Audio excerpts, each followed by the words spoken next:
lost track. 5? Are we on 4? Oh, wait, when did I we think do we're on 4? 5. Or did we do 4? I think we're on 5. I think we're on 5. Hello, everybody. Sup? to Welcome episode back. What's up? 5. Untitled Podcast. Again, I'm joined with Feng and Okay, Unreal you- Dreamer. Can you say my What? name again?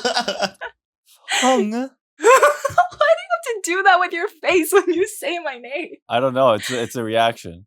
It's a Oh, reaction. man. It's a difficult name for me to say, even though I can just call you Fang and you'll be fine with it. But I Mhm. want to try my best. So I appreciate it. I Feng. appreciate it. Anyways, And welcome of back. course, yeah, Unreal Dreamer drinking. Yeah. What's up? All right. So I don't have really much of a topic. I just literally thought of a topic yesterday, and I don't know if you guys seen it. Basically, for what it's worth, today we're gonna talk about a couple things, or I want to talk about a couple things. First, some fun things like the concepts of gacha games, because I think this is very important. Lately, I don't know if you guys seen, Nahida God. came out, and I was in this hole of pulling for this character. Now I've saved a lot of what do you call it, primo gems to pull for this character, but I've noticed once you start pulling, you get sucked in, and sometimes it can be very dangerous. And this does not only apply to Genshin Impact. This does not only apply to Hoyoverse, but this applies to literally every gacha game that you play. And gacha games have been very, very popular as of recent, especially on mobile. I think most You of them gotta are let your mobile. heart take the lead. Yeah, but I would say I was streaming earlier today. I was on Honkai, and I think I finally logged into Honkai after like 2 weeks, and little Sushang, she Sean! Sean! Yeah, Yeah, the bestie! and they gave me 10 free rolls, I believe, and I pulled those 10 free rolls. And after the 10th roll, I had enough 5 tickets, and everybody was saying in chat, "Yo, 5 more. Yo, you got the tickets, 5 more." I'm sure everybody can agree. Once you get sucked in, you're like, all right, one more. Until you completely run out and you're like, okay, is this where I am forced to pay? Any thoughts? The dangers of gacha games in general. I think it's even worse that you have chat enabling you. Yeah, bro, you have no idea, dude. You never show your chat how many pulls you have, like how many wishes you have. You Yikes. keep that secret. I mean, take it from me. I'm a little bit on the older side. I'm not scared to admit that. And I've been to I've been to casinos before. I've been to Vegas before. I play like poker games with my friends. Gambling and gacha games, they have resemblance of each other, but they're not identical. It's a little bit Sure. different. But still, the concept of dopamine is still there. Dopamine. Instant serotonin. Yes. Yeah. That is the scariest thing. Yeah. And I always tell my folks, my community, it's like, yo, I'm sure you guys said the same things before. When you do this, when you pull, when you wish, when you do anything in gacha game, understand the possible dangers, right? Yeah. And I've even, there's articles about people who got so sucked into gacha games and pulling that they sold their cars, they sold their house. Yep. And I'm not saying gacha games are inherently evil. The marketing, that's just how it rolls nowadays, for better or worse. But you have to understand that it can be very scary if you don't know how to control yourself. So any way you guys think that might be helpful for people to try to control themselves if they're in that little bind. Ooh, UD's ready. Dude, look at him look, rolling up his sleeves look. and everything. I say this all the time on stream. First and foremost, I gotcha a lot. I do. You go to like most of my streams and most of my videos, besides like maybe a few characters here and there that I'll just completely skip or like barely roll on, right? Like if we get it, cool. If not, it is what it is. I gotcha a lot, but you never go past your budget. Every month, you should be doing a budget, period, as like a teen to an adult. Once you start making any type of money, right? There should be a budget that's set aside for fun, which Gacha would go under that, right? You never go past whatever that cap you set at the beginning of the month, no matter what. That's no matter what. That's so. And that's my rule. And I followed that so strictly to the point where like there's been a few characters where I was this close to maxing out, getting all the equipment in like a Honkai character, for example, right? But I hit my budget. I won't go past it. How do you control That's that? self-control. Yeah, how do you control that? Do you think it's a personality thing or like the way you grew up? So like scientifically speaking, there is some personalities more susceptible to gacha than other personalities, right? True. But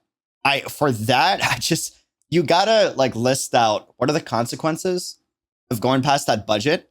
What are you sacrificing in exchange? Is it worth it? You know what I mean? Mm-hmm. So like sometimes two characters on two different games that I play come out at the same time, right? And I'll be gotching for one character that I'm really excited about, but I haven't pulled for the next one yet. And I'm getting close to that budget. But I'm in, you know, when you're in the mood, right? Yeah.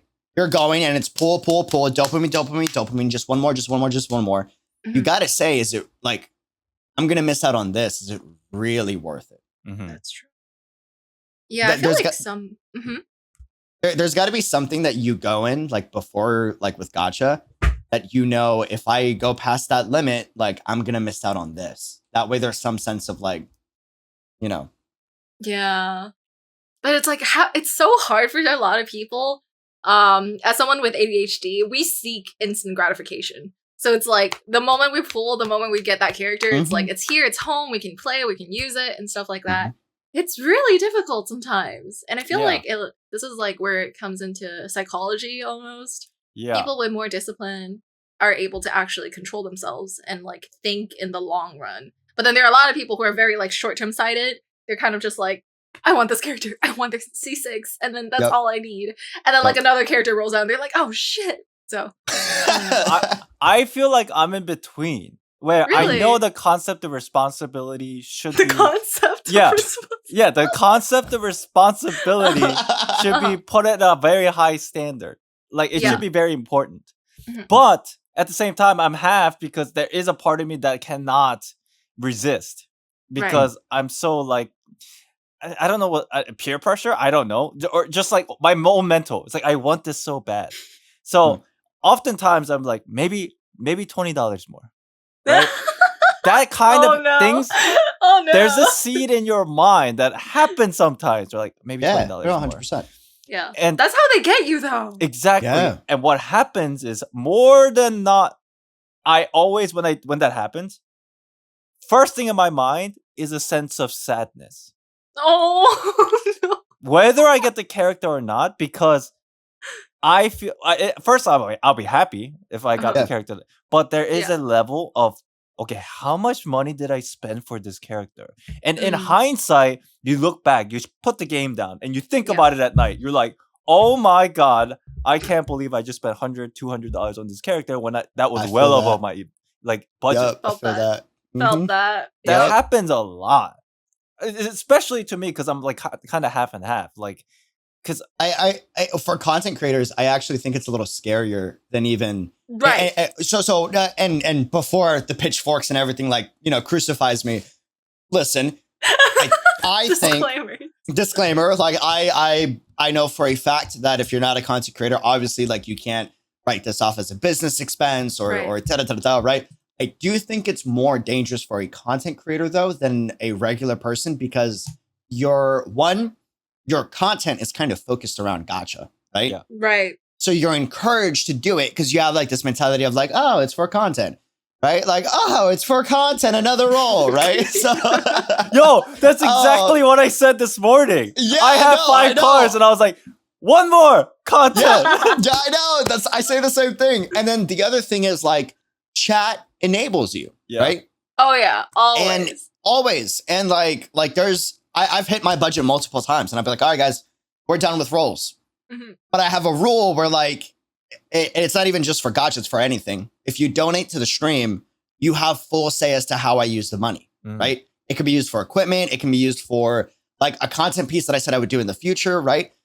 a lot of the times, because people want to see it, they'll be like, 100 dono, do it to roll more. Yeah. And it's so annoying when they do that because we have to roll then. Right. Because like you don't want to be a jerk, right? Yeah. And I'm thankful for it, and I do it because to honor the donor, right? But the reason why I say it's dangerous for content creators that don't have like that sense of like, you know, let's pull back. Yeah. Is okay. Yeah, let's go. And you keep going and going and going, and you feed the dopamine monster in your head, right? Right. Yeah. That's why you got to do stuff in your day to like mellow that out. So like for me, it's like workouts and training and all that actually helps out a ton for me personally. Right. You can't rely on like gacha gaming to be like the only source of your dopamine. Exactly. Like, that makes will sense. like ruin it. Right. Yeah, you gotta balance it out. Like if it wasn't, I say all the time, if it wasn't for coffee, I think I would be a massive alcoholic. So like that's serious. Finding happiness from elsewhere, pretty much. That makes sense. If it wasn't for workouts, I would probably be massively addicted to coffee. Makes sense. Contrary to popular belief, I drink a lot of coffee on days I drink coffee. There are days I skip drinking coffee just because I'm not in the mood. But part of the reason why is like I go crazy in the workouts, I go crazy in the training. That all feeds like endorphins and dopamine, right? So it balances it out. Yeah. You don't get hooked on any one thing because you're getting that hit from multiple sources. You know what this tells me? Only thing it tells me is I need to go on walks more. I'm just it helps. It helps. Really does help. Yeah. Here's what's funny. I don't like taking walks during the day. I like taking walks at night because it's more calmer. But must be nice. It's more dangerous. Clearly, right? So it must be nice. But you know, thankfully, I live in the suburbs, so that's something I can do. But I should go on walks more because that's probably something that not only in terms of gachaing or just your personality traits in general, it just helps you with anything in life in general. Just having a lot of source of putting your emotions in a lot of different sources, so that if one crashes, you're not like completely depressed, right? Yeah, I think that's a real talk. That's pretty real. Yeah. I think it's also interesting how, like, not to bring this up, but, like, when it comes to, at least for Genshin, because, like, Genshin's, like, my first, like, big gacha game, and, like, when I played gacha games before, I was always free to play. Because I was a little younger, and I always had the mindset where, like, okay, I'm a kid right now, I can't control myself if I actually spend, and I don't have the funds to spend either. When I'm an adult, like, I actually will be able to control myself. And yet here we are, literally discussing the same thing I was thinking about when I was a kid. So it's like, I don't know how people, like, kind of figure it out, or does it just, like, grow into you as you grow older? Just like, so much more discipline. Right. Yeah. I don't have the discipline, just so we're clear. I don't want to. I want to make that like very apparent. I don't. Like I feel it when I'm doing it. Again, having the multiple sources of dopamine to not get me hooked on just one is what helps me like keep that balance out. Otherwise, I'd probably be like the craziest gacha, like broke, bankrupt addict in the world. Most likely. This reminds me of something, actually. I have a few friends who used to wail like crazy on gacha games. Like they were like whales, like C6, R5, everything, every character, R5, collecting everything. Yeah. And eventually, it's funny because a lot of them actually quit Genshin or like quit just like Honkai and other gacha games. And I'm like, why? Like, what happened? What about the stuff that, you know, you collected? And they're like, eventually it gets boring. Like, eventually you're kind of used to it. There's only like, you know, 3 colors of like wishes you can get. Like, what comes after you get C6 and R5? There's like, you're done. And I'm like thinking about that. I'm like, there's these type of people, and then there's us who are like trying so hard to like control ourselves. Like, eventually we all end up at the same place. We were just kind of like chill. I wonder so it's if like super interesting. I wonder if they get bored because they pretty much beat the game. I wonder if that plays a factor. Isn't that interesting? And then, don't get us wrong. For those of you watching this, we're all gacha gamers and we enjoy gacha games. And the characters that we love, we do want to get them, and we want to support the game by spending our money because we like the character so much. But there is a clear line. I know some people might be thinking something along the lines of, well, if you have excessive amount of money that you can spend for your enjoyment, why not? If that's the case, I think that's perfectly fine as long as you have a mental space of understanding that this is not like your life, right? Yeah. With that said, Gacha, it's very dangerous, but also at the same time very entertaining. So even for me, it's very difficult for me to say what's right or wrong, if that makes sense. And so when I heard about mobile games and Gacha back in the day, I actually thought very negative about it because I was like, oh, gambling and like, you know, and it does, by the way, take advantage of, you know, the gambling personalities and hijacks your dopamine receptors 100%. Like this is not up for debate, right? But I actually don't think I don't think of it as bad as I used to, because I've come to realize as a content creator talking to all of these gaming companies and these brands that aren't even gaming companies, just brands in general, right? Every company does this. Every company that is a successful business, I've learned, they already take advantage of your gambling personality, even without gambling. Social media is designed to hit you with dopamine, so you get addicted to it in the same way of, let me just roll one more time. Let me just see one more tweet. Let me just post one more. Let me see one more Instagram story, one more YouTube video. All of it's designed in that manner. Yeah. Gacha is just more. Yeah, it is. It is. Gacha is just more apparent. But like from what I've seen and what I've talked to, every one of these companies have designed their business model off of taking advantage of those dopamine receptors. Yeah. TikTok. So I don't see it as bad. TikTok and YouTube Shorts are notorious for it. Yes. There are a couple of times I watched YouTube short videos because I'm interested in what kind of content people are interested in nowadays. But after about 5 minutes, I forget that whole mentality and just go in a rabbit hole of constantly swiping. No joke. And like I was doing this a few days ago and I just come across like, it was so fun, just random. It was the Oscar speech of Jackie Chan. It randomly popped up and I was like, yo, that is pretty dope. And then I go to YouTube and search the full video, completely like derail from my original plan that I'm trying to study for content. And that goes on for like hours. Yeah, I completely understand it because it's nonstop. And bro, I got the same video. Did you really? Dude, it's the algorithm. I watched like 2 Jackie Chan videos. It got recommended on a short. Yeah. I think one of them was like, who's that guy from the race Fast and Furious? Vin Diesel? Yeah, he was also giving a speech about Jackie Chan from another award. That like it started happening back to back to back. Chris Tucker comes out at Oscars talking about Rush Hour. I'm like back to back to back, and I'm like, okay, I'm screwed. But it happens, and it's very dangerous because it consumes a lot of your time. I thought after that I was like, you know, and to circle back like that, it goes to show like, yes, Gacha takes advantage of that, but so does every other company out there.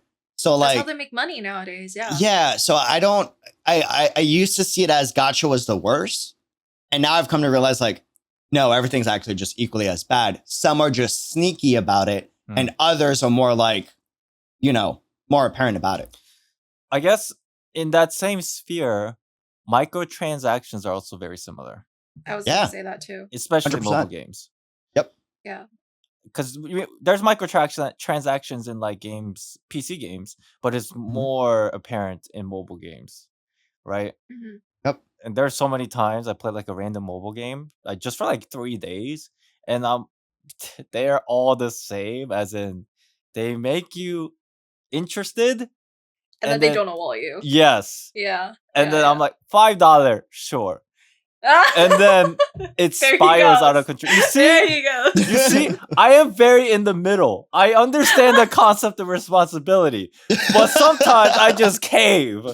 Yeah. It's hard, man. But I'm sure a lot of people can agree with this. That's how they get you, honestly. Yeah. But yeah. Wait, actually, that reminds me of something, because we play a lot of gacha games, right? And we know, it seems like we know about all the pros and cons of it. what made you guys like gacha games more than other type of games? Bro, okay. I've said this before. My OGs kind of know, or people that have been with me for a while. I actually hated on mobile games. I was that guy true story. I was that guy in like 2016, 2017. I was like, bro, mobile games are garbage. And people that play them are stupid. I was that guy. I'm serious. The word that I used was whack. Yeah. It was whack. But yes, continue on.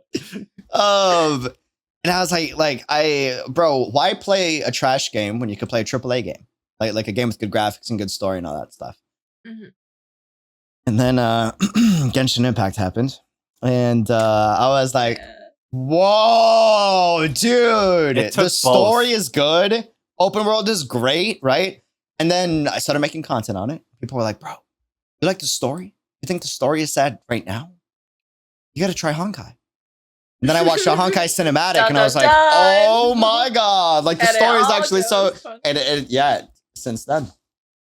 Yep, and the rest is history. The rest is history. Mm-hmm. What about you, Island? I don't... Gacha games. I've asked this before. I don't know. I keep asking this question and people tell me it's not, but I'm still kind of curious and skeptical. Because Maple Story 1, I used to play that game a lot. Maple Story, oh my God. I mean, I played that game a lot. That game was popular, if you guys remember. That game was hella popular. Yeah. And that game has a sense of microtractions built into it. Yeah. But it's also gacha-esque. Yeah. It's so base RNG. I can see that. Because they even had, if I remember correctly, percentage values of like what's possible to get on a certain thing if you spend money in it. So in this way, it's like microtransaction gacha MMORPG. So that was like my first time playing like those kind of games. This was way back. And I didn't know the concept of gacha games back then. The only thing that I was remotely close to knowing what gacha was, you know, that vending machine in Japan where you spend like $1 and like you spin a thing. That's the only thing that I was aware of. And then I didn't play anything remotely close to gacha games until I think Cookie Run. Oh, Cookie Run! You played Cookie Run, bro. Cookie Run is so fun. It's the I know there's two versions of Cookie. Yeah. There's like a Cookie Kingdom. Cookie Run Kingdom and Cookie Run, like the running version, right? Overcooked. Yeah. Cookie Run. The running one was the one that I played. I play Kingdom right now. Yeah, There's a BTS collab. If you guys are interested. Sorry. Anyways. BTS fan. Thank you. The Cookie Run, the running one was I think that game's a gacha game. I think. Cookie Run Kingdom? The one that you run. Really? I don't. Kingdom is gacha. I don't remember. I might be wrong, but I know that there was a transaction thing in there. So that kind of like introduced me to mobile gaming in general. Because I was saying with Unreal, I didn't really like consider mobile gaming as like a big deal. Yeah, same. Because I've always played like StarCraft, Counter-Strike, you know, Valorant, League of Legends, those kind of things. Yeah, Valorant. Yeah, but you also buy skins in Valorant. So yeah, it's like... but that's a one-time thing. I don't think that's a gacha. One thing that was close to it was fucking Counter-Strike.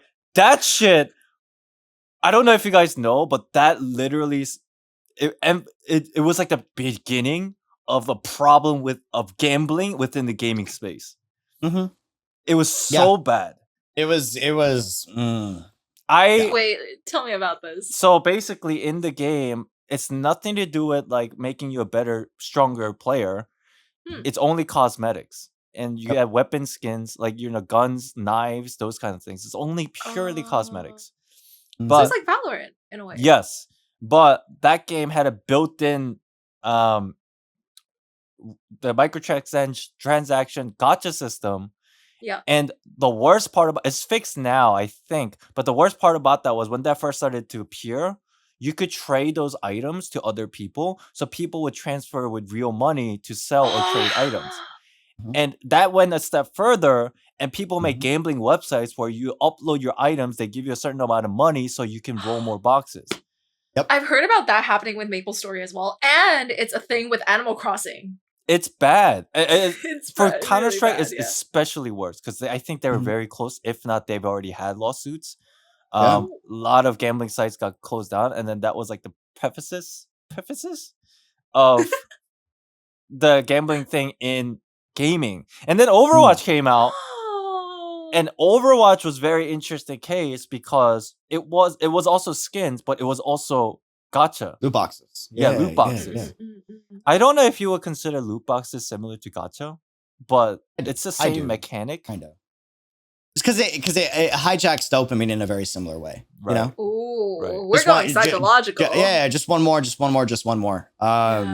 Yeah. So why did I go into all this? I don't know, but yeah, I guess I've had hints of gachas in my life as a gamer in those kind of microtransaction situations. But when it comes to like gacha games, like the games that are labeled as gacha games, I would assume Genshin was the first. So How interesting. I got into it. I knew the concepts of dopamine satisfaction, percentage luck based polling system from various games before. But Genshin was interesting because even though I knew it, no You still did self-control. it. No self-control. Well, but again, I think it's just as bad with any company. Like, I've ran 3 different coffee shops before I was on YouTube, right? And 2 of them were constantly swarmed with customers. But the way that we got the customer base is, again, like dopamine hijacked marketing, which what we did is anytime a customer would come in, hey, you want to try a free coffee? That's why Just they try do it. samplers at wall. At Right. malls. Just try it. Just free. No strings attached, right? And then you would try and be like, damn, that was really good. Damn, that kind of hit, right? Oh, if you want to try like a small size, like you can order it up on the front desk, right? Yeah. And then like you go to the front desk, and what we would do is we would send out another sample, like another round of a different drink. Hey, you want to try a different drink? And now you've tried 2 drinks. You're like, damn, both of these were pretty good. Maybe it won't hurt to get a cup of coffee. And then you get a cup of coffee, your day is made, and you're like, damn, I want to go back for another one. It's all the same. We just repaint it. It hinges. Gacha and real life situation can be at appearance be different looking, but if you go all the way back to the source of origin, it's the dopamine factor. Yeah. And that is something they use a lot to, I don't want to use the word manipulation, but it kind of is. No, it is. I was just going to say, 100%. marketing at the end of the day is manipulation on human psychology. Yeah. And like, if you can do that well, that means you've done marketing well. That's kind of scary. This is Very why scary. It's I terrifying. always say humanity is fucked, okay? This is why I always say, besides the few people that genuinely want happiness of other, I feel that in the broader scope of things, humans are fucked, okay?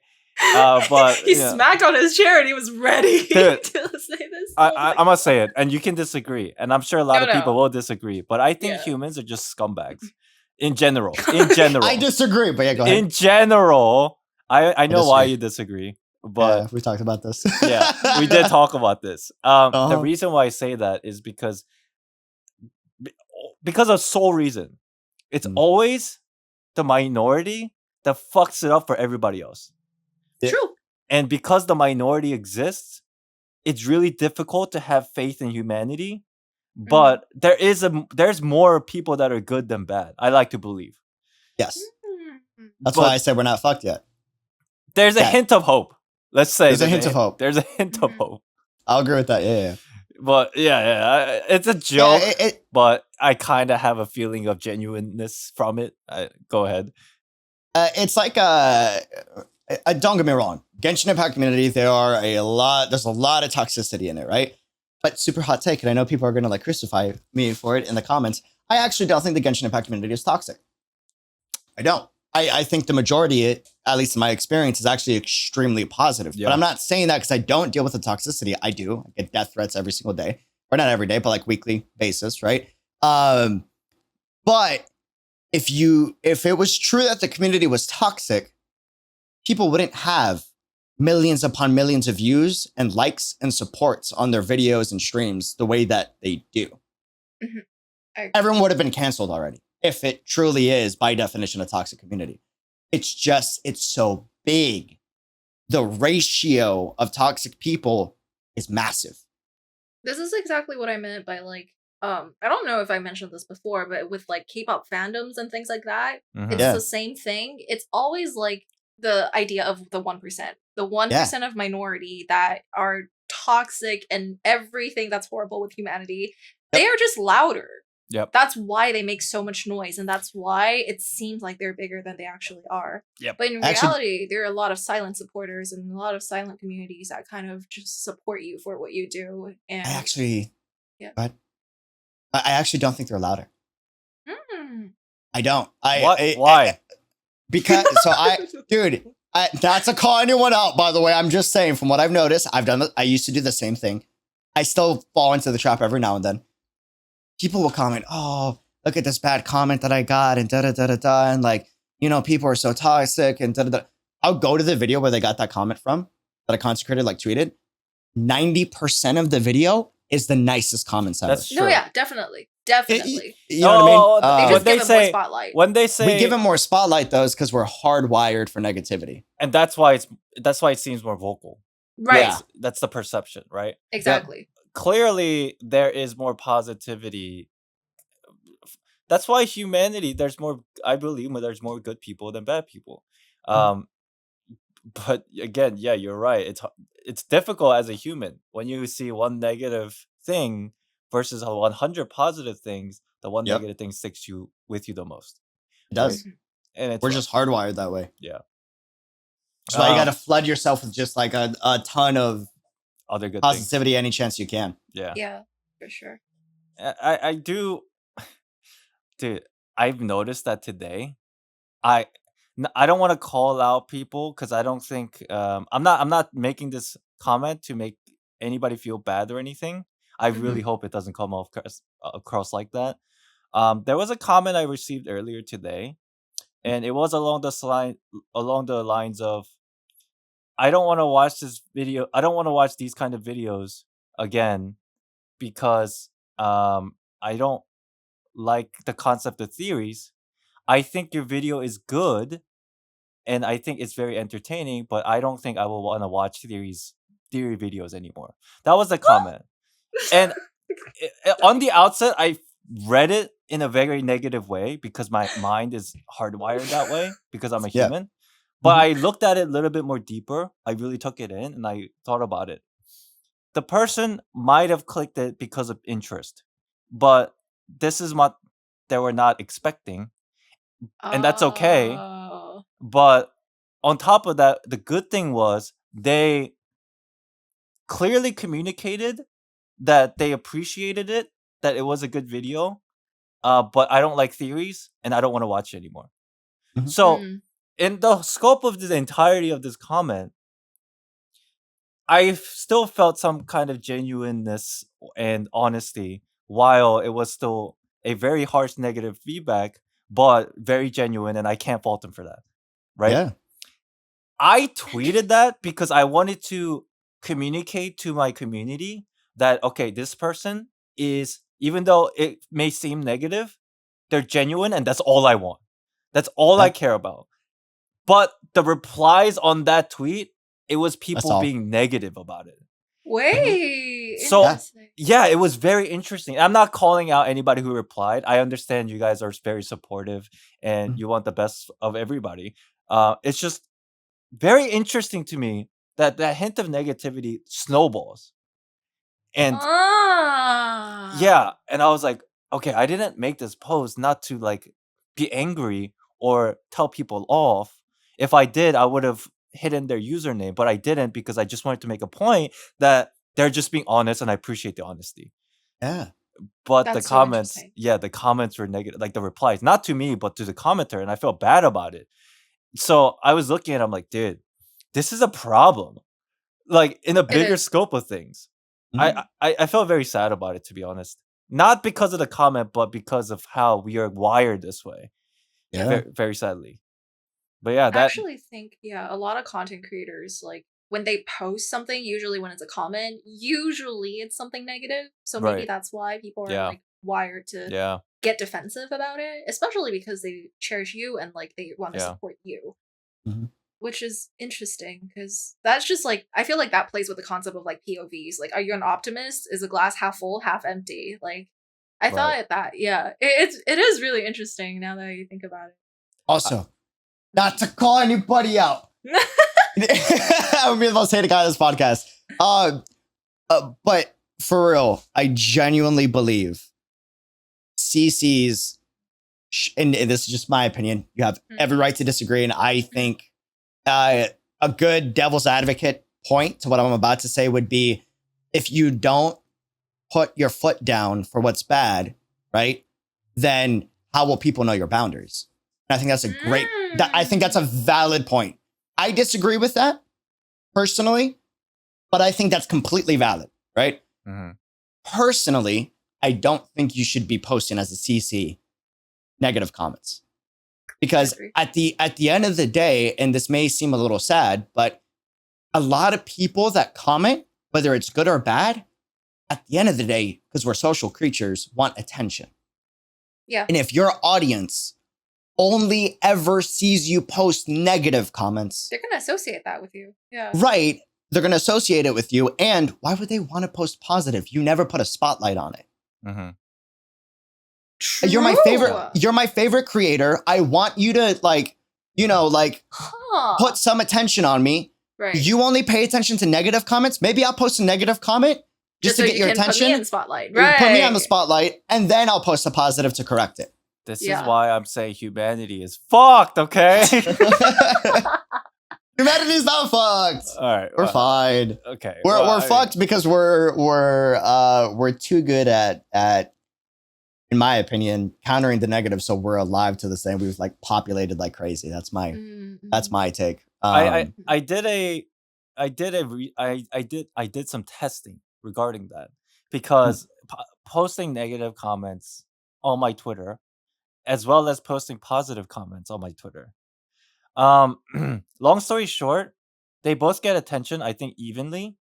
The only difference was I was communicating sadness versus happiness. So I thought about it after. I'm like, venting is very, very, I think, necessary.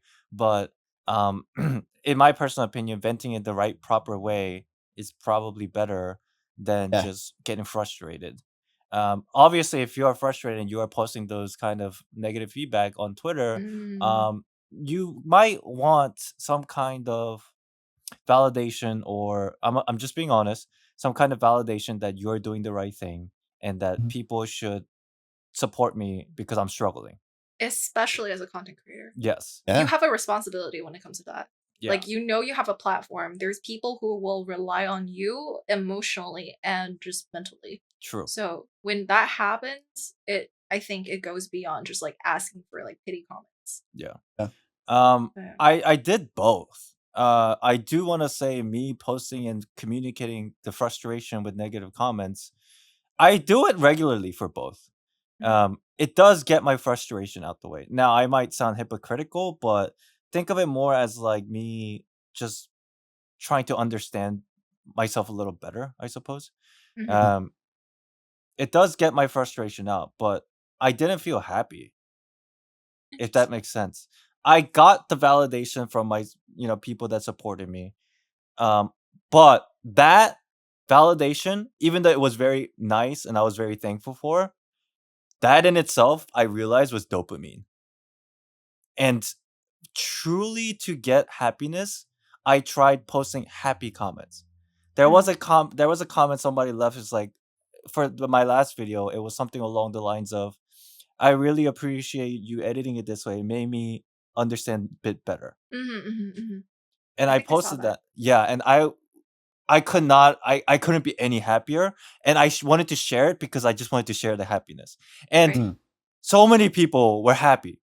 So on both hands, it's like, yes, the negative things gets my frustration out, but at the end of the day, happiness post that I made, what made me more happier than the validation and dopamine that I got. So I'm not here to say you shouldn't do one or the other, because I do both, and it's hard for me to control that because I have my own personality. Mm-hmm. But I do want to say, I think just being happy in general and just radiating happiness is more fun than the sad portions. But again, everything goes back to dopamine. That's why social media is fucked. Okay. Social media is a little fucked. We've gone past the point of that. I am a little pessimistic on social media. Is so. I have to do so many checks and balances with myself to make sure I don't let it consume me.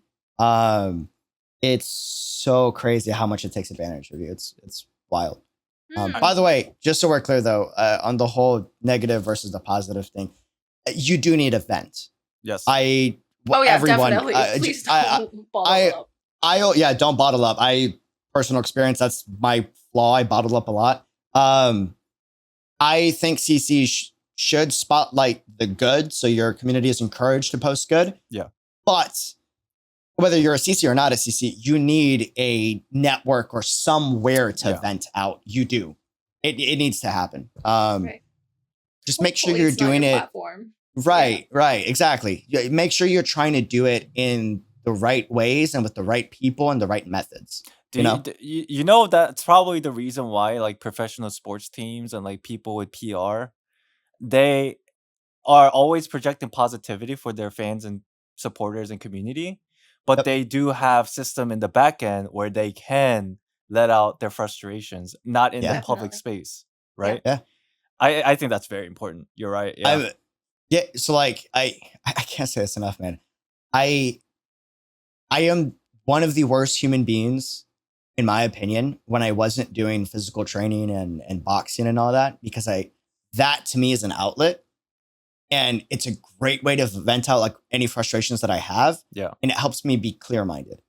And I see myself on the days where like I skip it or I'm just so busy with work and I go to that negative route.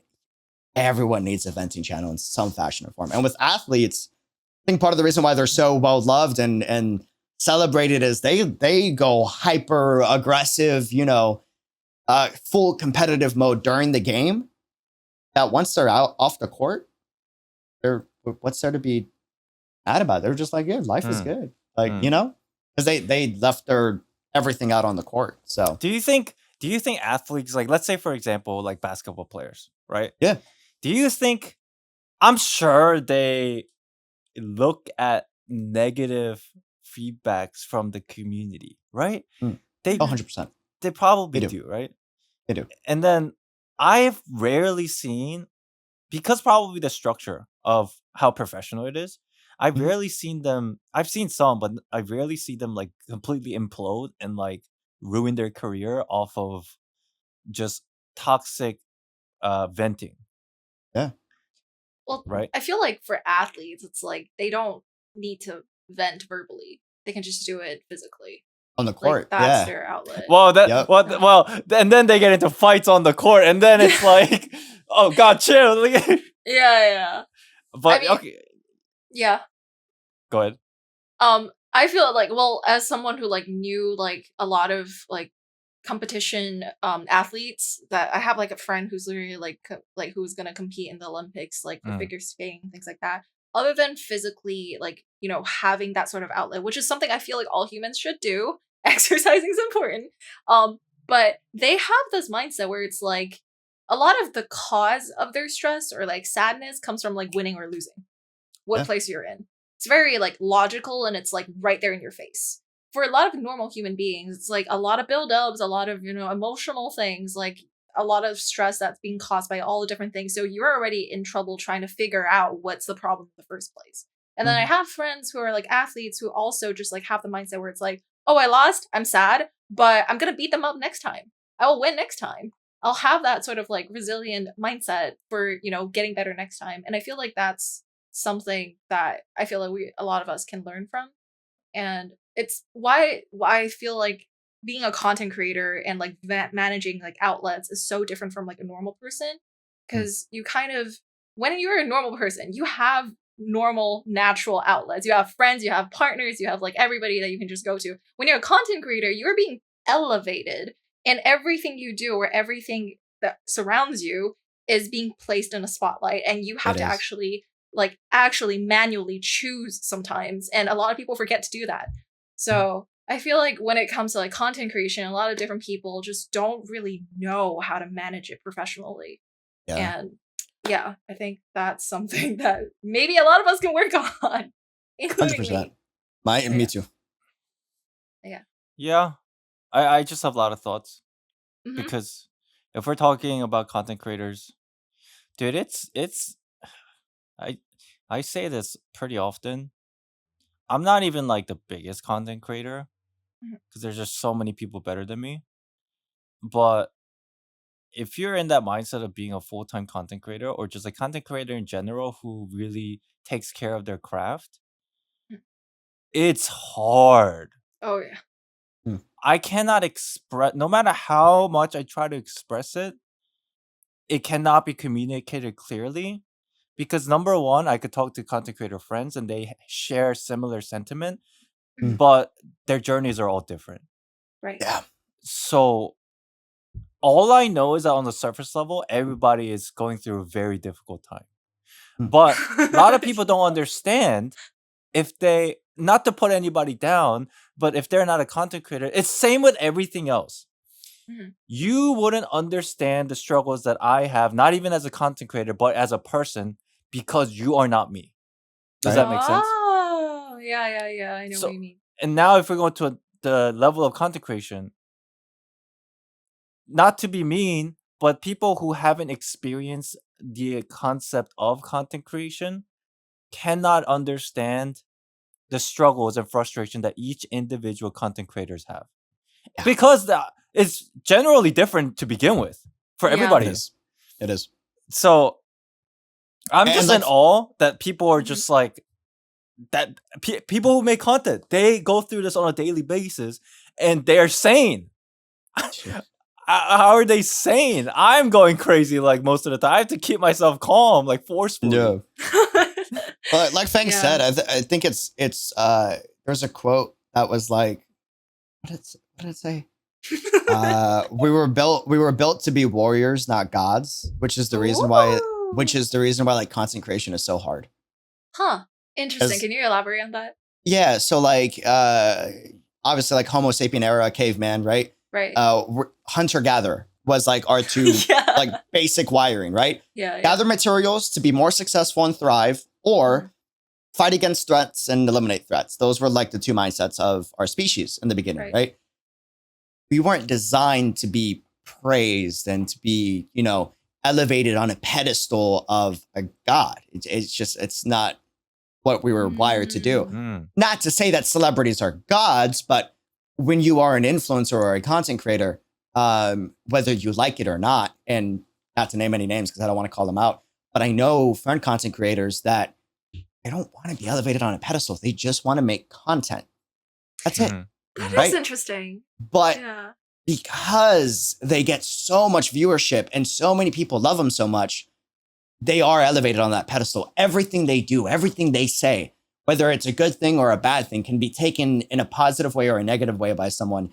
And then it gets spiraled out of control the same way how ships and Genshin Impact, right? Like drive people happy or mad. It's everything is magnified in every aspect that a content creator does, for better and worse, right? Like the better part is like, woo, we get thousands of people that, vibe with us and celebrate us. And then, woo, we get, thousands of death threats a year. And by the way, for any person that's worried about it, if you are at 30, 50K subscribers or higher, it's normal. It's bound to happen. It's bound to happen. Don't be like stressed about it. Usually it's not legit, but like it's normal. Don't worry about it. I mean, we should be worried that happens, but you know what I mean? And that's tough. It's like you're in school and you have a teacher that micromanages everything you do, except this time it's thousands of people. That's and even though whether I like it or not, even though again I'm not like up there in the millions or tens of millions of followers. It's weird to me because remember when we first went to Anime NYC and we've experienced that firsthand for the first time for both of us, where people really came up to us and supported us.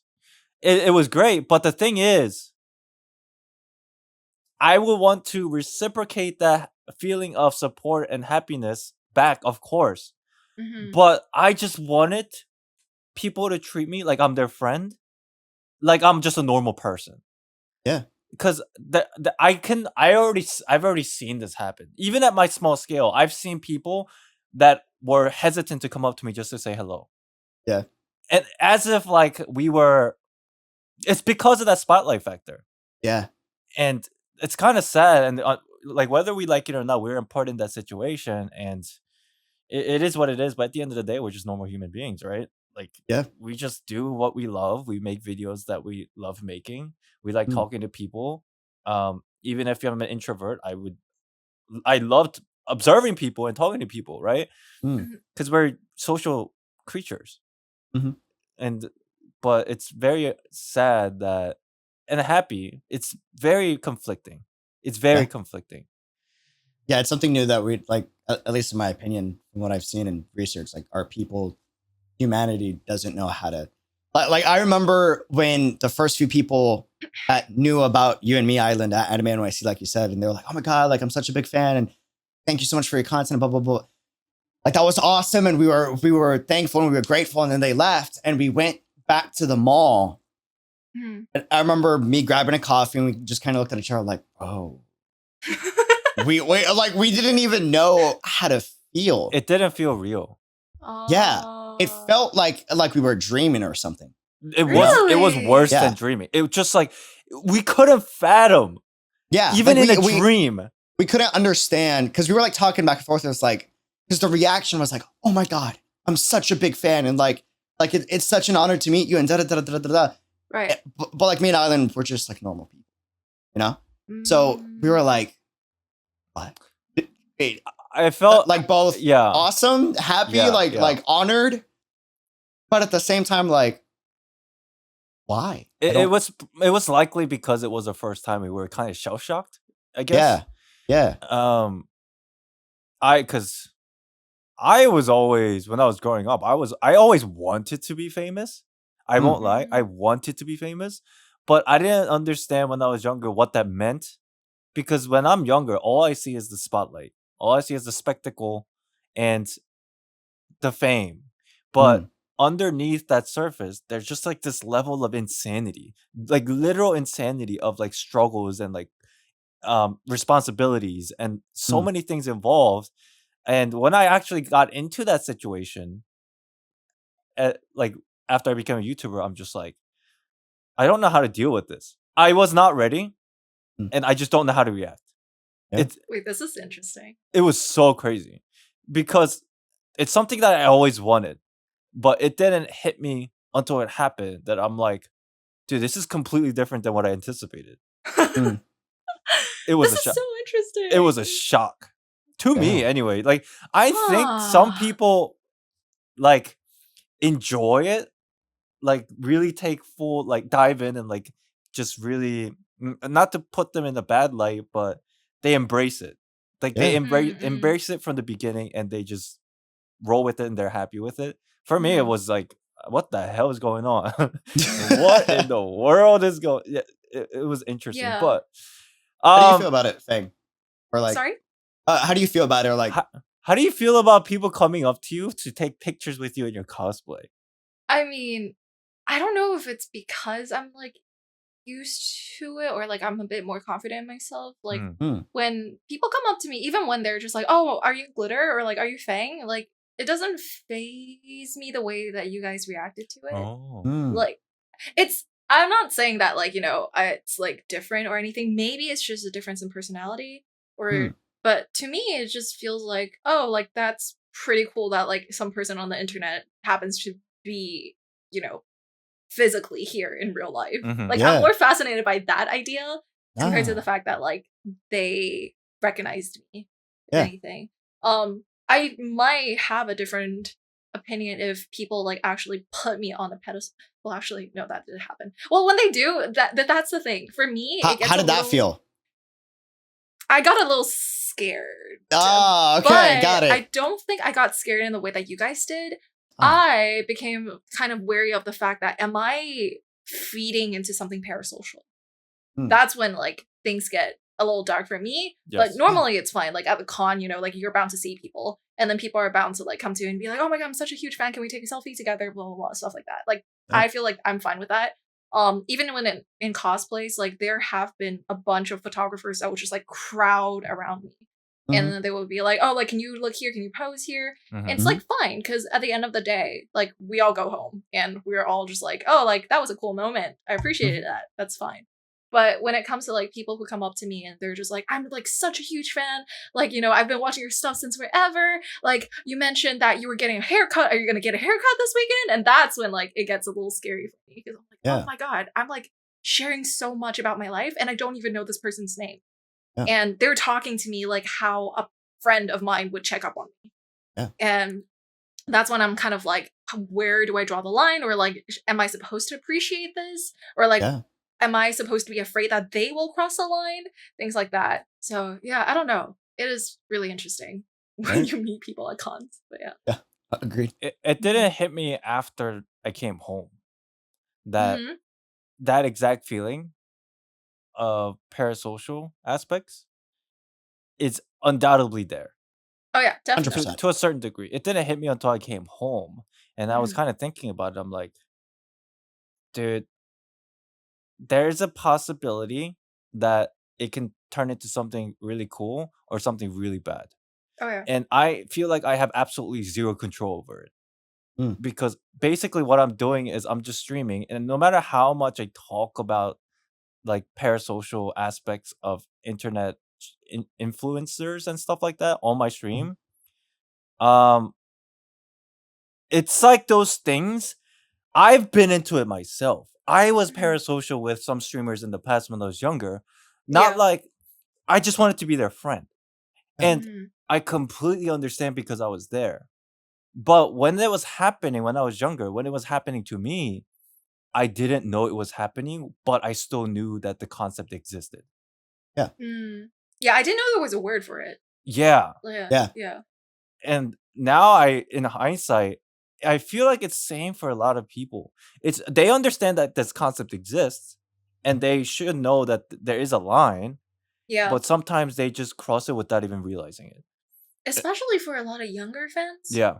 Yeah, 100%. Because I was personally there too. Like, I used to look at BTS and I'm like, I'm gonna date them one day. It's like, come on, girl, come on. But yeah, I feel like when it comes to parasocial relationships, it's a lot of times I think it depends on the content creator itself, like themselves. Yes. And it depends on their personality. It depends on how professional they they try to be with their works and crafts, and how they build their communities. And I'm not saying that like it's bad, even though like sometimes I feel like maybe it's just from a girl's perspective, it gets a little scary for me. Because I've seen it happen so many times, and I've personally experienced it a lot of times. Like there would be people in my DM requests literally talking to me like I'm dating them. And it's just terrifying, because all I'm doing is being on the same platform as, you know, you guys, and like doing the same things. But sometimes like it's just, as Island said, I don't think I can control that unless I like completely shut down and like not show my personality. But that's what I wanted to do. That's why I did content creation, because I want to put myself out there. Yeah. So it's difficult. It's really difficult. And I think at least my answer to it for now, because I don't know a better way, because it's so new.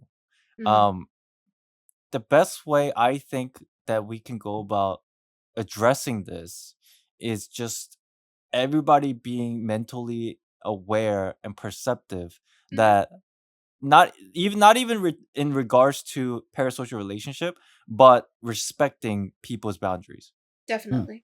And I think raising awareness. You took the words out of my mouth. I was just about to say that. Boundaries is every creator and every person, not even just creator, has different boundaries with what they're comfortable with, you know? Right. Like even before being a content creator, you could see me at a coffee shop and you could be a complete stranger, tap my shoulder and be like, dude, what's that drink you're drinking? Can I try it? oh, bro, how's your day going? Blah, blah, blah, blah, blah. And Island knows this. We've talked about this before. I'm the type of guy that will literally like stop what I'm doing and be like, bro, let's talk. Like, nice to meet you. Da, da, da, da, da. And you could be a complete stranger. That's just how I am, right? That's because I'm comfortable with that, right? Some people are not. Or some people are not, right?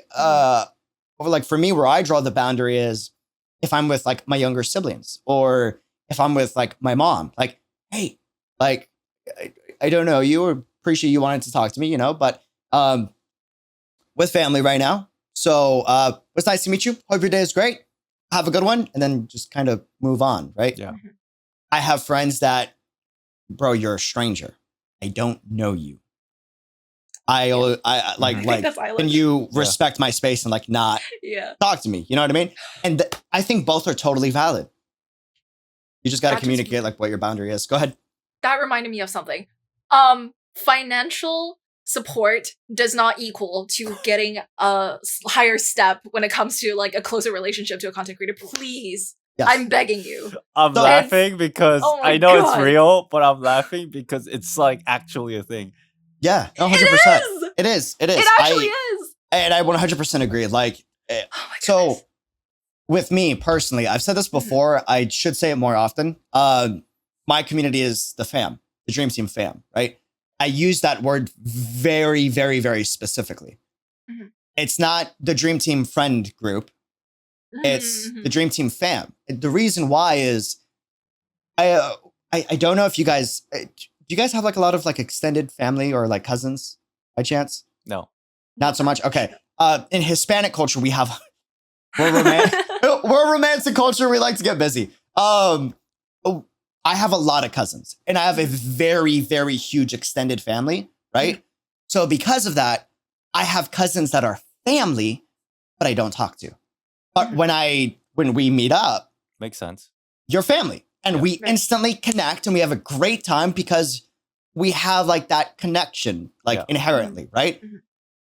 I use my community in that format. I don't know you. You haven't met me. Just like my extended cousin and that would meet me for the first time. We can have that connection and we can talk and we can have a great time. But let's be honest, we haven't talked much. So just because you're my fam, my extended cousin or my family, it doesn't give you the right to instantly know all my deepest, darkest secrets, right? Right. That's how I treat that. And I think it's different for everybody, but you just got to communicate your boundaries and like just hope people understand that it's different for everybody. And just because one content creator like me is comfortable with a stranger coming up to me and talking, and if I have time, I'd be down to hang out. Like I don't care who it is, right? That doesn't mean other CCs are comfortable with that. You should always ask and be respectful of that space. Right.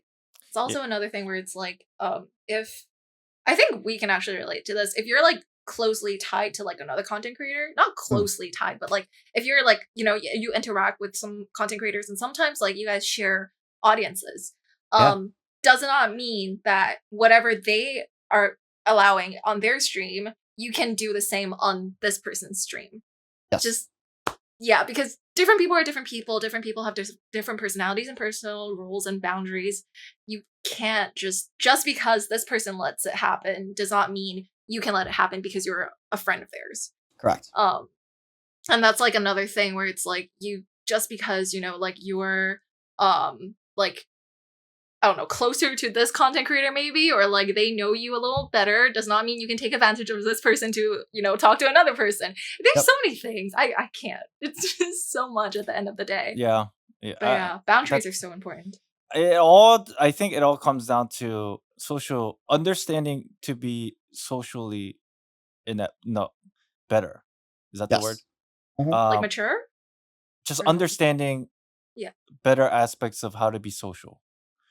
It's difficult because myself included, I'm not very extroverted person, so I don't pick up on a lot of social cues in real life settings. But because I'm an observant person that I can feel the vibe, if that makes sense. I can feel when somebody is kind of like on a back foot, like relax, just by like I don't know. I just you can feel it. Everybody probably can feel it. But catching it and just adjusting to it is probably one of the biggest skill in social settings, right? Yes. Right. I think that it's lacking on people that uses internet a lot. Yeah. Yeah. So when we meet up in real life, it's interesting to say the least. Mm-hmm. I noticed it's like, I think when we were hanging out in New York, multiple cases, whether it was just me and Unreal or all three of us, I understand that a lot of people flock to Unreal because he's more approachable in his personality. But I think people feel that I am a little bit more introverted, so they do give me some space. So in a way, I think they understand, and they can feel it without even like percepting it, right? Yeah. Right. And I think that's great. People who have that ability, some people don't though. I'm just gonna be honest. Intuition is interesting. Yeah. Yeah, I would say I was notoriously bad at that, like growing up. Like, you told me this before. Yeah. Yeah. So up until I grew up in really like rough neighborhoods in New York City, right? So because of that, like, especially because I won't go into details, but like dad and mom were about it. They were very careful of how often I would go out and who I would see because of the neighborhoods that we were in. So I thought I was an introvert up until 6th grade. And I didn't really have much practice with like social experiences. I quickly learned in middle school I wasn't, and I was an extrovert, and like I thrive off of like people's energies and all that, right? Yeah. But it was a huge learning curve for me to understand that that's not everybody, and you can't approach everybody the exact same way, you know? Like my younger sibling. Go ahead. Yeah, it's impossible. It is. My younger sibling brought his girlfriend over to the house a few times, right? And the 3 times that she came over, mom and dad was at the house. And when mom and dad are here, I am in older brother mode at all times. So I'm a little more chillaxed, a little more serious, and you know, giving lessons when I can and all that stuff. When they're gone, I'm a lot like just myself, right? So they were out, mom and dad were out the 4th time. And little brother's girlfriend comes in. I was like, hey, welcome to the house, blah, blah, blah, blah, blah, blah, blah. And she was like, oh no. And I Who saw the that. hell is like, this guy? Yeah. And she's seen me before, and we've talked before, right? But it was like more like me mellowed out. I saw that reaction, and instantly I was like, whoa, tone it down, dude. Yeah. You know what I mean? Like, well, hopefully you've had a great day, and you know, thanks for stopping by. And if you want a food or a drink, like, let me know. But thanks for being awesome and dealing with my amazing little brother. I appreciate it.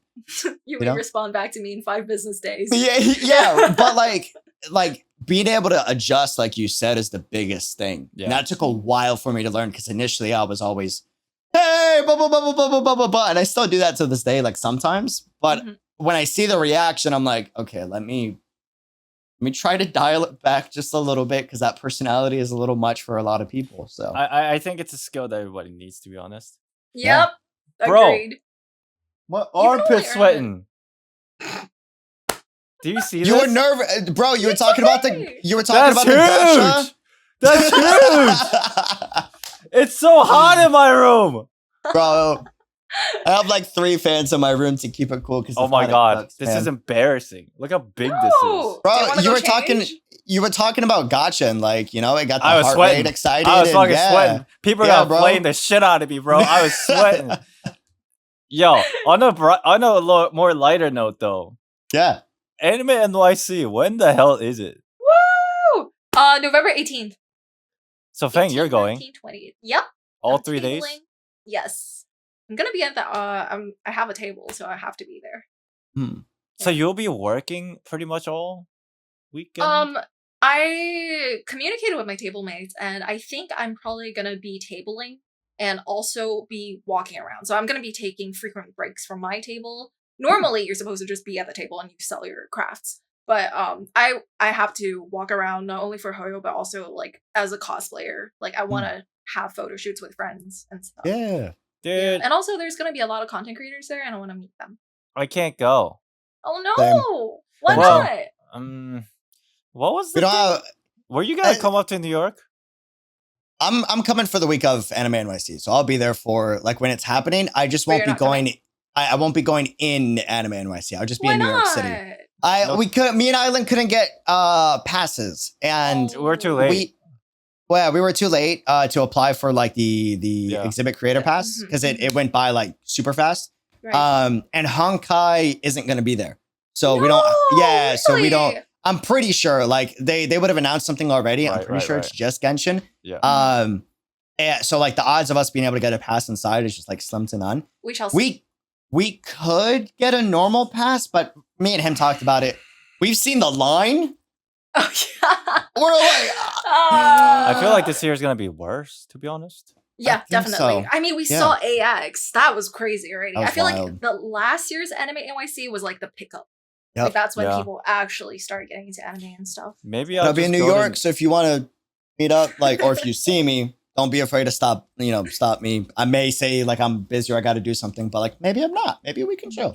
Maybe I'll chill, dude. Maybe I'll go chill. We should hang out. I miss you. Let's buy coffee. I miss you too. Here's the thing about me. Okay, when I go somewhere, I need a place to stay comfortably. Not like a fancy place, but just a place where I can drop my stuff off and just like stretch my legs. Right.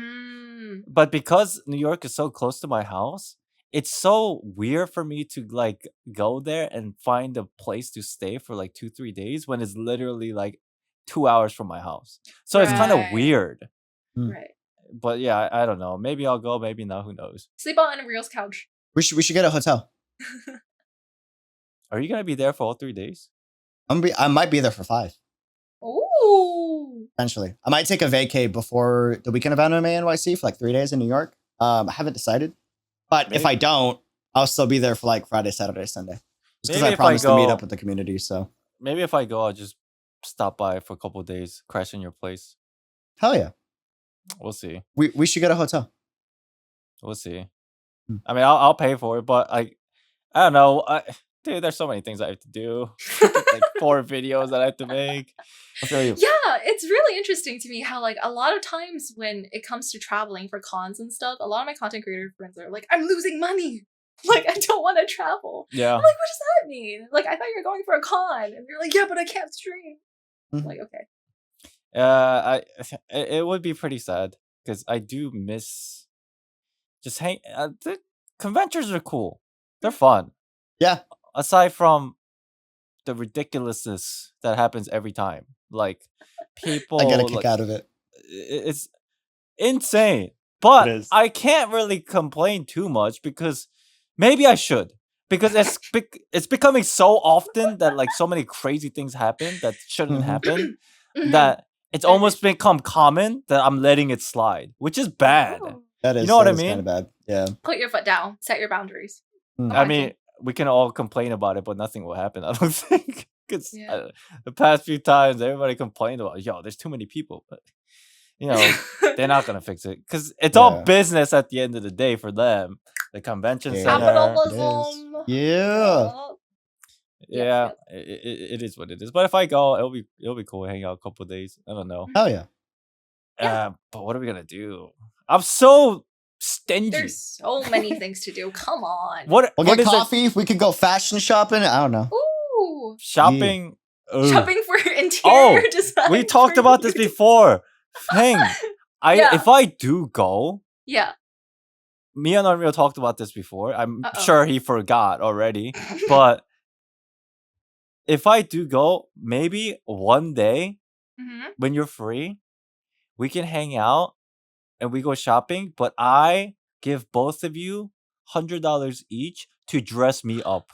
Oh Lord! Oh dear! I forgot about that. Oh my! Because I'm down. You're talking to a fashion student right here. I have no fashion sense whatsoever. I like fashion, but I don't know what to buy for me.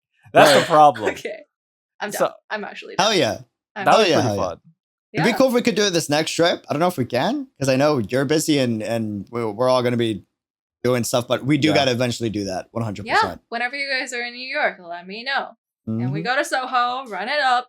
Yeah, bro, Soho. Yo, what I want. Listen, I have a dream. I have a bucket list goal of being able to have like $5,000 extra and just spend it all on Soho. It's not gonna happen anytime soon because I can't justify it. There's other stuff I could be getting, but bro, Soho's so nice. What I want to do is get a lot of stuff very cheap. There's got to be a place in New York where you can buy like clothes. Uniqlo is the best. Yeah, there's shops too. Yeah. We can go to Brooklyn. That's where we need to go because I want a lot of stuff with not a lot of money. Like, you know, like having one or two fancy things like shoes or like, you know, purses if you're into that would be cool. But like backpacks, whatever, what have you. Yeah. I don't like brands that much. Bro, Uniqlo is like in my opinion, the holy grail of budget, but still super quality. They have a lot of stuff. But the thing is, every time I go into that store, I'm like looking around. I'm like, I don't know what looks good on me. So I just walk out. I swear. Oh, we need like a fitting day where we just like send you into the fitting room with like 10,000 outfits. Oh, dude. And then me being that Asian old man, I'll be like, all right, yo, guys, I'm tired. Do I need to keep going? Like, and then we go for a coffee break. And then we go back. Yeah. Oh, yeah. I got 2 shirts. Do I really need one more? And you guys try it on. Yes. Like, okay. Here's the thing about me, and my girlfriend can probably agree. I don't like doing things until somebody pushes it onto me in a very hype way. Like, yo, this looks so good. You should try it.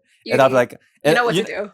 And then you know what to do. You could probably tell. I'll be that guy that's like, oh, I don't want to, but all right. You know what I mean? It's like you say you don't want to, but you will, right? It's tsundere. Yeah. It's very tsundere. I've realized. You did not just call yourself a tsundere. I think I have it. It's weird. But I do know a lot of older like Asian dads. They're very tsundere too. Dude, why are you saying that like you're so old? It's not that I'm old. It's because you know, when you're growing up, you kind of resemble your parents to a certain way. You know what I mean? You do. Yeah, so it's kind of like depends. That. I am my father's child too. Yeah. You think I'm loud? Oh man. It comes from somewhere, man. I'm just saying. People are like, bro, your personality's gotta be fake. I'm like, oh. Nah. Wait till you meet my father. It's like, oh, you don't even know, dude. I always say it surprises me. Every time I talked about this, I thought you were fake as hell when I first watched your video. I won't lie. I won't lie. But then after I talked to you, I was like, oh, this is legit. This is how he is. This is crazy. I've never met somebody like this. I think I told Island about this actually. Like, if I didn't meet Unreal in real life, like as my first encounter with him, I would probably think the same thing. Not gonna lie. Yeah, because you have such an energetic personality. In real life, it's like the same, but then like it just occasionally you turn into an NPC. So it's yeah. Dude, that's when I'm dead and I'm starving, dude. Oh my god, me without food and coffee and coffee. Coffee in the morning, dude. I think it's an extrovert thing. I'm pretty sure I'm dead in the morning. Oh my god! Like I don't think that's just extrovert. I might have to disagree with that as an extrovert. If someone talks to me, I'm ready to go. But that's what I'm saying. Hey, like if I'm talking to someone 100%. Yeah. But typically I gotta wake up and like go meet them. So like that entire process of like before I get that charge, I'm dead. Once I see someone, I'm like an excited puppy. I'm like, let's go, person. Oh, you guys are weird. I feel bad because my girlfriend knows this too. Like when I wake up in the morning, she knows that she shouldn't talk to me. And I feel really bad about it because I'm that guy. A lot of people would be frustrated at this guy where you wake up in the morning, you don't say anything for like the first 5 minutes. You're just kind of like dead and you just look around and not say anything.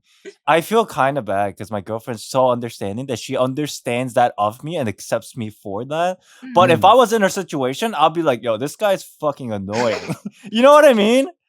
I understand. It's so hard for me to fix. I'm trying, but it's so hard, man. Yeah, I'm the same way when I'm hungry. I'm extremely. It's to the point where like if you ever see me like completely shut up and not say anything, and I'm just like, I'm starving. The reason why I'm shut is because I know if I say anything, I'm gonna be like a jerk or like rude about it. So like an anime protagonist. That's literally you.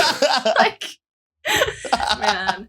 Yeah, the only time I'm quiet is if I'm like physically exhausted. And at that rate, it's just like my physical like battery is like shut down. But like I think I still want to talk. I just don't have the energy to do that anymore. That's the worst thing about being an extrovert is like if you are with people all day, your physical is tired. Your vocal cords are shot, right? You've been walking all day, but your brain is like, well, we can keep going. Let's go. And then your friend's like, hey, you want to go like over here real quick and like grab a drink, even though you've been out all day? And your body is like, no, but your brain is like, yeah. Does that actually happen? Dude, for me, 100%. Oh my God, all the time.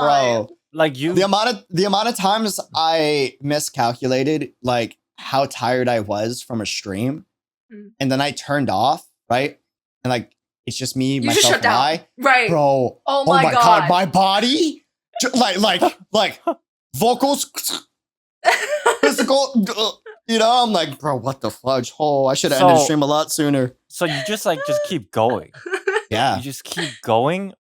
Dopamine, because you're on that, like you keep going. I do have that too, but do you guys? Okay, let me ask you a question. When you guys stream, you know how there are times when you stream for a very long time, and near the end, for me, I know after a certain amount of hours, my brain stops functioning, and I'm like, okay, this is kind of the time where I cannot, in any way, shape, or form, perform under like a streaming mentality. So I just like kind of shut down. And when I feel that, I feel it. I think some people catch it, but they just, just accept me for what I, because, they know that when I stream for like 3 or 4 hours straight, they're like, yo, you need to take a break because everybody knows I'm an introvert, right? Nice. So usually, and then dude, there are times when I stream for like 8 hours straight and people are like, dude, you need to get off. Go take a nap, bro. Like, dude, you're trying really hard right now. Like, not in like faking it, but like really trying to push myself to get something done. Right? Yeah. I'm not gonna stop in like Archon Quest if there's only like an hour left. Right? Yeah. So it's like those kind of situations, I think people notice it and they're just like, dude, you need to get the fuck off. Like, do it tomorrow, dude. And I don't know if you guys feel that mental like exhaustion kick in, or because you're like super high energy all the time, you just keep going until you turn off the stream and you're dead. You know what I mean? Yeah, it's dude, it's to the point where like my mods will even be like, bro, like your vocals are sounding a little shot. You need to like way, like because I'll go like I'll go like 9 hours and I'm like if it's like story, you'll see me like mellow out, but that's only because I'm like thinking, like using my brain and I'm trying to connect pieces, and then like something cool happens, I'm excited again, and I'll go. I hit stream off. Oh, it's me like a truck. Island saw it with Anime Expo. Yeah, you did shut down. He kept coming to me and he was like, bro, did you eat? I'm like, no, but I'm good. Bro, do you want to get a break? No, I'm fine. Blah, blah, blah, blah, blah, blah, blah, blah. Yeah, because my perception was when I saw him, he was working the entire day. Right. And you're observant. So and I was already at the hotel. One day I was already at the hotel and he had stuff to do. And it was pretty late. He came back to the hotel. We were at the same place. And I was like, yo, let's go down, get like a drink or whatever. I saw him. He was like amped but dead at the same time. Yeah, I was amped to get a drink with you. I was dead physically, dude. Like, I was just like, dude, you need to like, are you okay? Like, and then he would always tell me, oh, I'm fine. Yeah. But then at the same time he'd be like, I'm pretty tired, but I'm fine. I'm like, I don't think that makes sense. That's how it goes. That's how it goes. That's crazy. Fang, do you like actually feel the same in that regard? I mean, I think compared to you guys, I don't stream as long. My streams are usually around like 3 to 4 hours, probably. That's pretty 6 long, hours though. max. That's I guess, yeah, but YouTube standard, that's really long. On Twitch standard, that's minuscule. Yeah. yeah. I feel like for me, this is where like my chat comes in. I think I have a pretty active chat, and we always have like a group of people going on in the comments. Yeah. They will start talking about the most random thing, and then I would just go off on it. And so it's like I said, I've said this multiple times, but when I stream, before I got affiliate or anything at all, like I streamed because I wanted to almost like dress up and pretend like I'm going out with a group of friends. Yeah. And so I stream for fun because I want to be with people and I want to talk to people. When it's content wise, I like get really excited because hoyoverse does amazing storytelling, right? You're always amped up no matter what. Cutscene happens, your energy's up to 100 again. So the thing is, like, when I get tired, I don't feel it. And like, even if I'm like trying to like, calm myself down so that I can like wind down and end stream, because I know it's like it hits like 4 hours and I should probably go to sleep because I have work tomorrow. I'm just like chatting with my chat. And so I'm like, before I realize it, I have to be like, okay, I have to cut it off because I might be dead at work tomorrow. So yeah, it's the same thing for me. I never end stream because I feel like I need to. It's more like a like I have to. I should, because I know I don't feel it, but I'm going to the moment I hit that off button. Right. You know? Yeah. What the hell? That's why like when we went to Anime Expo day 1, we finished I think at like 5-6 p.m. Or something like that. We came out and you were like, I'm gonna go back to the hotel. And was it Brax? I don't know who it was. Yeah, it was Brax and I won't say who else just for privacy reasons, but it was Brax and a few other CCs and people in the industry, and they were gonna go like grab a bite, and they were like, you want to go? I was like, hell yeah, I want to go. Like, let's go. Yeah, at that point, I was already mentally checked out. I was like, yo, no more. Too many people. I can't talk anymore. That's what's interesting to me, because like I would have been like, oh my gosh, another social opportunity. I want to meet more friends. I want to meet more people. Like, that's perfect. But the bad thing about that personality is like there is like the awareness of where we're at physically is just not. Yeah, it's completely out the window. It's completely out the window. Who even cares at that rate?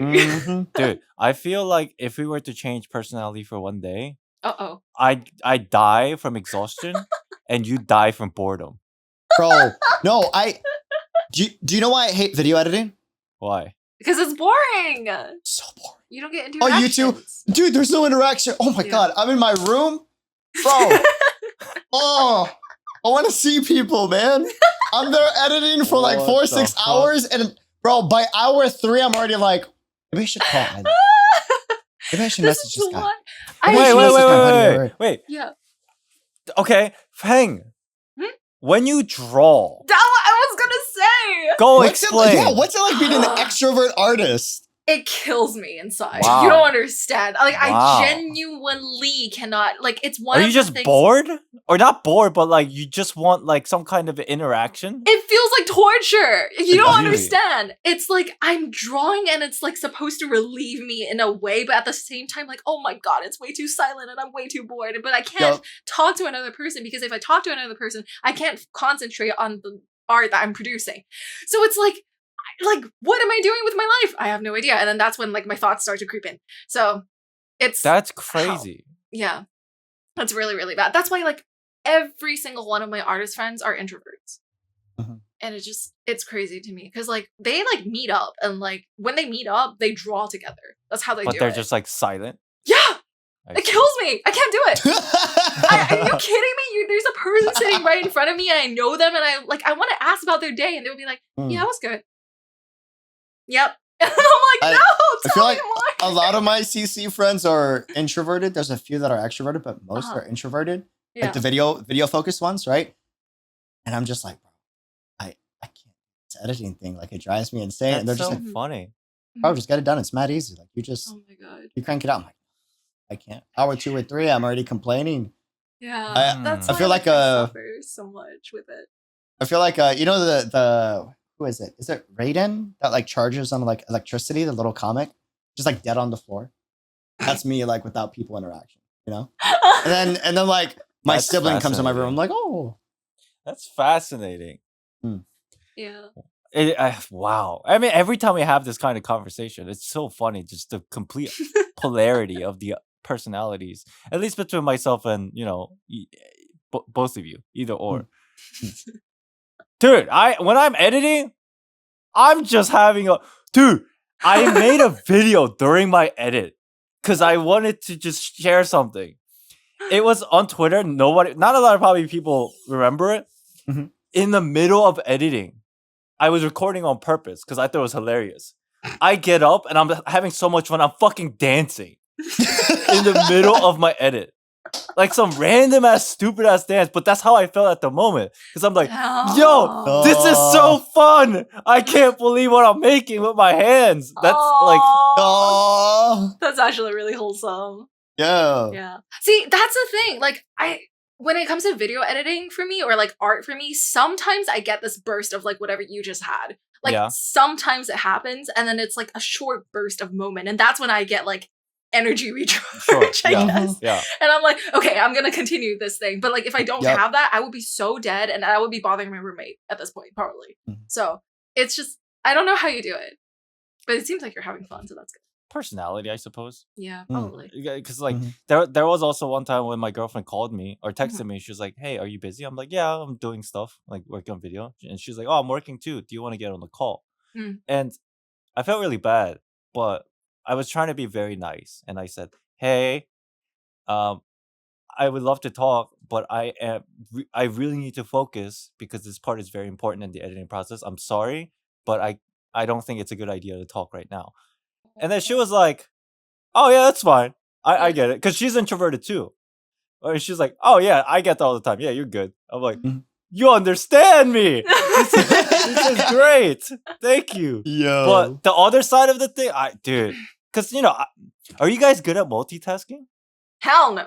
Are you kidding me? Well, I would say Unreal is good at depends. I'm you're- pretty good at multitasking for the most part, Mhm. except when I'm editing. But that's just because I'm dead inside Mm. because of lack of people interaction.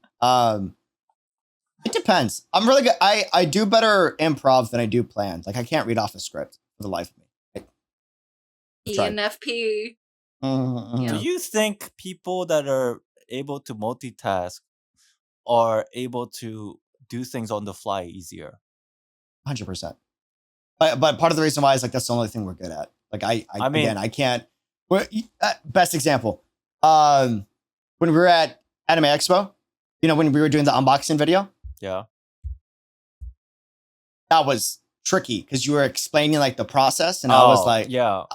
right, and I go off script a lot. Part of the reason why I was so stiff at Anime NYC last year when I was presenting was they wanted me to say Yeah. certain things, and I was like, bro, I don't. Dude, you would be fucking terrible at integrated ads. Bro, secret, by the way, there's a reason I don't do many.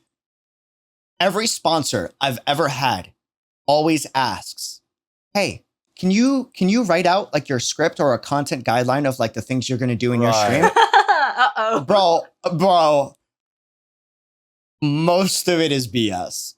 I just put things Improvise. I Yeah. probably will say. I give it to them. They're happy that It's I do very- the stream. It's very bullet pointy. It It's- is. Okay.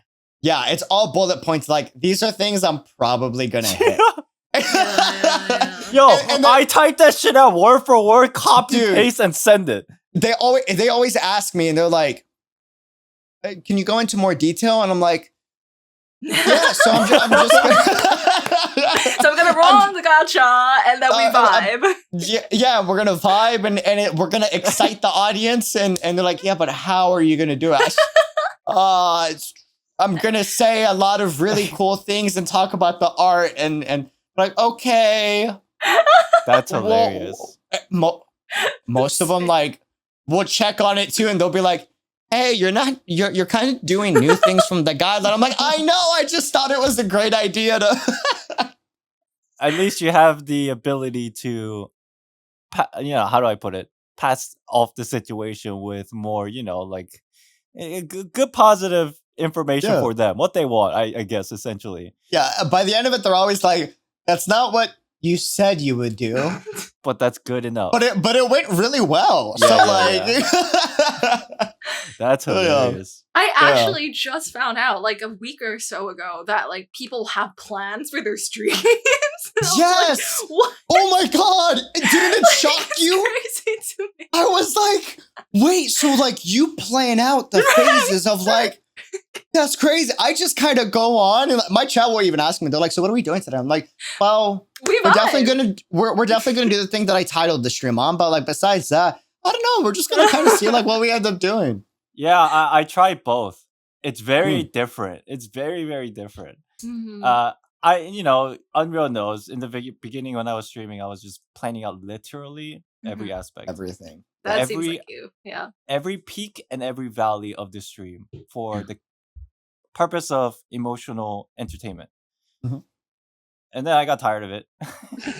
I will say it does make better content. It does. But it is a bit scripted. Not the way you say or do things, but the plan is there. So the plan is already scripted, right? Mm-hmm. So you do have a feeling of boundaries. But when you do the other way, you're like completely free. And I think there is a time and a place for each of those things. Agreed. Yeah, because some streams, when you do structure it, they do so well. Phenomenal. But there are streams that still do as well as it did the other way if you just chill. Mm-hmm. And I've noticed both, and I'm like, there's probably either way, however you do it, what kind of personality or how you want to do your content, there's a way to do it for anybody. It's just finding what matches with you. Yeah. Right? Agree. I've experienced that firsthand, but yeah. It's interesting. I like content creating, man. It's so not just the fun in making videos, but just learning different people's perspectives and how they do it. It's just fascinating to me because I'm like, I'll take that. I'll take that. Yeah, that's the best thing you can do is take what another CC does well and then twist it in your own way that fits for you. Right? Yoink and twist. Yoink and twist. Yes, sir. You guys, it's very clear that in my theory videos, I freaking literally just make a meme out of Matt Pat at this point. But it's just a theory. Yeah. It's just a theory. Dude, it's funny as hell because every time I do it, there's always a comment. Why didn't you finish the sentence? Like, gotcha, bitch. That's what I do. It's so funny. I guess that's like a little bit of a troll side from me. Yeah. But yeah, just take little bits of everybody's, like, people you find inspiration from. Just have fun. Shit.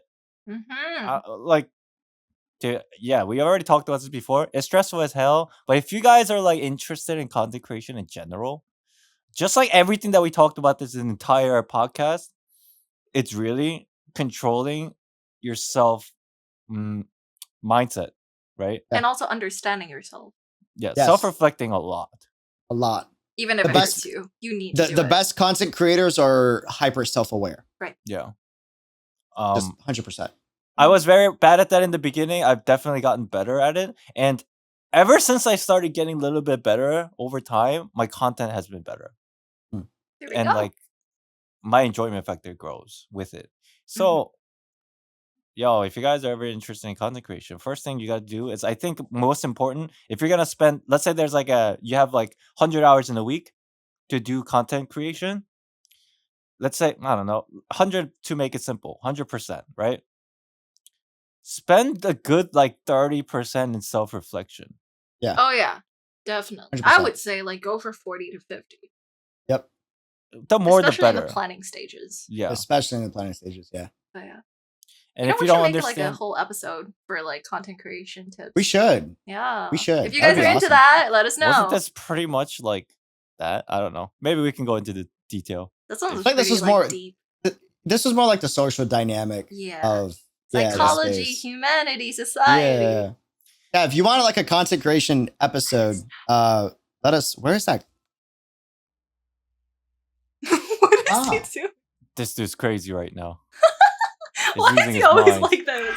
I don't know. The other phone. Dude, why don't you ever pick up when I call you? Huh? You never pick up when I call you. Look, listen, okay. That has two phones and won't even pick up. I have a confession. At this point, I feel like you put me in your side phone that's only for content and not your personal phone. Listen. I have a confession to make. All right? My flaw is I'm an extrovert. So because of this, I know so many people. That's not a flex. It's actually a bad thing because I can sometimes be an asshole friend because I'm going to see where this goes. Me too, actually. I talk. Oh, yeah. Okay. Mom, dad, sorry. But I talk to like a lot of people and I swear a lot of the times you call, I'm in the middle of talking to someone else or I'm in a business meeting because of work or I'm at a family thing. Like I just go. I get it. Get it. I completely understand. You're busy. Why don't you call back? I do call back. You never call Where's my back. tea? Where's my tea? It takes a while is the only thing, you know? No, you don't call me. You text me on Discord. That's completely different thing. Oh, okay, no, that's true, but that's because I feel bad about calling like in the middle of like, you know, a thing. That just sounds like an excuse, Fang. I don't know what you think. That sounds like an excuse. You know, as a fellow extrovert, I can't defend you on this one, brother. I cannot defend you on this. Not to be that person, but I also have a lot of friends. I also have a lot of people I talk to, and I have a lot of people's numbers. However, there are people that I will put on priority. If I'm in the middle of something, I'll tell the person I'm gonna put you on hold for 1 minute. Let me call them back. If there's anything urgent, then I'll figure that out, and then I'll come back to you. It's always good. My priority list, I think, is just so huge.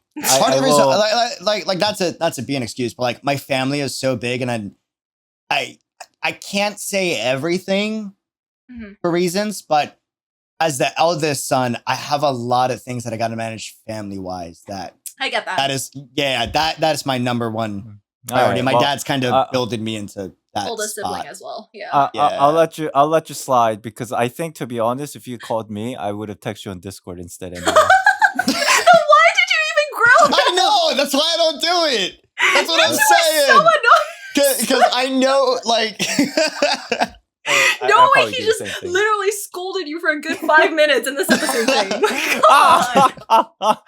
why I do it. Oh this podcast has been going on for a very long time. Let's end it with the quick questions. And we'll make it brief, maybe like a couple more minutes.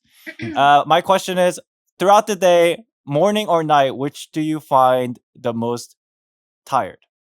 When you wake up or before you go to sleep? For me, it's when I wake up, as I already mentioned. Probably when I wake up. Because at night I've been going and like I'm charged and I met people and I'm like, let's go. Right. Okay. For me, it's like if it's super early in the morning, as in like I have to get up for work, it's definitely in the morning. However, usually it's at night because I don't sleep until I pass out. True. But that too, actually, that's a really good point. I don't sleep until I pass out either. It's actually a bad thing. I can't. Really? Yeah. It's hard. Yeah. You guys. My question, we talked about Gacha in the beginning.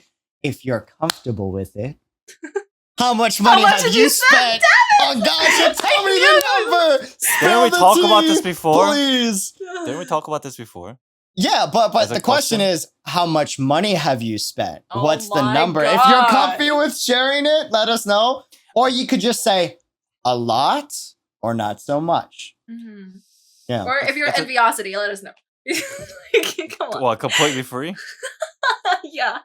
I was gonna ask that question too, so I'm gonna kind of piggyback off of that. Do you regret spending money? If you did, and if you didn't, are you planning to do so in the future? Okay, so I'll tackle both questions at once then. Yeah. I do regret spending money on the gacha game. I'm gonna be honest, but I fool myself into thinking it was justified as long as it's a character that I enjoy. Yeah. But as far as how much money I spent, are we talking about just like you don't have to share if you're not comfy, but like if you I don't care. Okay. Well, we'll say one gacha game. What? The most in one gacha game? The most in one gacha game. Is Would it be Counter-Strike Honkai? considered gacha game? Huh? Is Counter-Strike considered gacha game? Because Because of the weapon skins? You Or is Kinda- Maple Story face. is Maple Story considered a gacha game? I don't know about that. I don't think so. So let's say like the ones that are explicitly labeled as gacha. Arc Knights, Okay. Genshin, Honkai. Yeah. Oh, it's pretty easy answer. Because the other one was fucking.